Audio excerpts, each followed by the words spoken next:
বকেয়া বেতন এবং আটকে থাকা পিএফ এর টাকা প্রদানের দাবিতে আন্দোলনে নামলেন মালদা মেডিকেল কলেজ হাসপাতালে অস্থায়ী চুক্তিভিত্তিক কর্মীরা। আন্দোলনের অঙ্গ হিসেবে কাজ বন্ধ করে বিক্ষোভ দেখালেন সোমবার। এদিন আন্দোলনকারী অস্থায়ী চুক্তিভিত্তিক কর্মীরা মালদা মেডিকেল কলেজ হাসপাতালের সুপারের ঘরের সামনে বিক্ষোভ দেখান। তারা কোম্পানির এক প্রতিনিধিকে কাছে পেয়ে তাকে ঘিরে নিজেদের ক্ষোভ বিক্ষোভের কথা দেন। বিক্ষোভকারীদের অভিযোগ, তারা এক ঠিকাদার সংস্থার অধীনে মালদা মেডিকেল কলেজ হাসপাতালে কাজ করেন, কিন্তু কাজ করার পরেও গত 2.5 মাস ধরে বেতন পাননি। পিএফ এর টাকা আটকে রাখা হয়েছে। এর প্রতিবাদেই তারা কাজ বন্ধ করে আন্দোলন করছেন, বিক্ষোভ দেখাচ্ছেন। তাদের একটাই দাবি, অবিলম্বে বকেয়া বেতন সহ পিএফ প্রদান করতে হবে।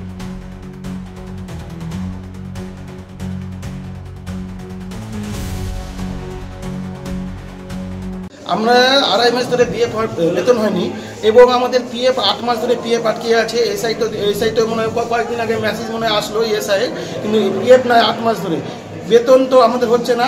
আর আমাদের ঘোষ যে বলছে আমাদেরকে যে তোমাদের বেতন হোক যে না হোক তোমাদেরকে কাজ করতে হবে, হ্যাঁ, আর তোমাদের কোম্পানির সঙ্গে তোমরা বুঝবা, আমরা বুঝি না, ঠিক আছে? তা আমরা কার কাছে যাবো? কোম্পানির লোক যে না আসে আমরা যাবোটা কার কাছে?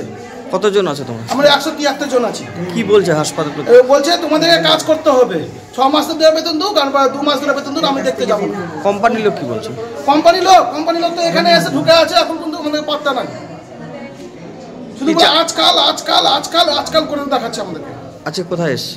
আজকে এসে আমি সুপার বিল্ডিং এ এসেছি, অ্যাসিস্ট্যান্ট সুপার কাছে সবার কাছে এসে আমাদেরকে বলছি, এর আগেও এসে আমরা বলেছি, কিন্তু আমাদের কোনো খবর নাই। কি চাইছে তোমার? আমরা বেতনটা চাইছি আর পিএফটা চাইছি, আমাদের বেতন পিএফটা চাইছি। আমরা কাজ করবো, কেউ কোনো দিকে যাবে না, সব কাজে ব্যস্ত থাকবে, কিন্তু আমাদের বেতন আর পিএফটা না দিলে আমাদের বউ বাচ্চা আছে, তো আমাদের বউ বাচ্চা পেট আছে। ব্যাপারটা হচ্ছে বিগত বেশ কয়েক মাস ধরে দেখা যাচ্ছে এখানে যারা কর্মচারী, যারা সুপারভাইজার, যারা আছে, কেউ ঠিকঠাক বেতন পাচ্ছে না। বেতন পেতে প্রচণ্ড দেরি হচ্ছে এবং অক্টোবর মাসের বেতন আজকে ডিসেম্বরের 8 তারিখ হয়ে গেল, এখনো অক্টোবরের মাসের বেতন কেউ পায়নি এবং 16 মাস ধরে কারোর ইয়েতে ইপিএফ ঢুকছে না। এই নিয়ে আমরা আজকে এখানে আন্দোলন করছি। কতজন আছেন আপনারা? হ্যাঁ, আপনারা কত? 150-200 জন আছে। 150 থেকে 200। কি বলছে কোম্পানির লোক? কি বলছে কোম্পানির লোক? বলছে এরকম করেছে, বলছে দিচ্ছি, আজকের মধ্যে ঢুকে যাবে, কালকের মধ্যে ঢুকে যাবে। 2 দিন আগেও কথা বলেছে, বলছে হ্যাঁ আজকের মধ্যে ঢুকে যাবে, কিন্তু এইগুলোই হচ্ছে না। কি কোম্পানি? কোম্পানির নাম কি? Pro interactive private limited. আজকে কোথায় বিক্ষোভ করছেন? আজকে আমরা এই সুপার অফিসের সামনে। ব্যুরো রিপোর্ট, উত্তর বাংলা সংবাদ।